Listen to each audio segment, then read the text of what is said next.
kelsa boshingga taqdiri Alloh bo'ladir. Bir tikan kirsa tovonga hukmi Alloh bo'ladir. O'zgalardan ko'rma hargiz boshga kelsa dardu g'am, hamma dardga to'ymagan nafsing sababkor bo'ladir. O'ylamasdan so'zlama, har so'zni sen hushyor bo'l, chunki til boshga balolarga sababkor bo'ladir. Yaxshi bo'l, qilma yomonlik, hatto dushmaningga ham, el aro hurmat oshib baxtga sababkor bo'ladir.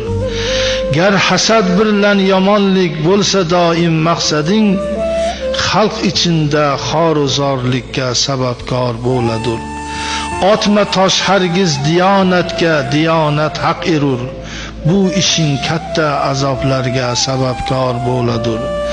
İmkoning boricha hurmat aylagin din hukmini, har baloni dafiga taqvo sababkor bo'ladir. Ota onang rozi qilgin, katta baxting shundadir, chunki Allohning rizosiga sababkor bo'ladir. Da'vating to'xtatma fozil, qancha ig'vo bo'lsa ham, bir adashgan yo'lni topsa da'vat sababkor bo'ladir.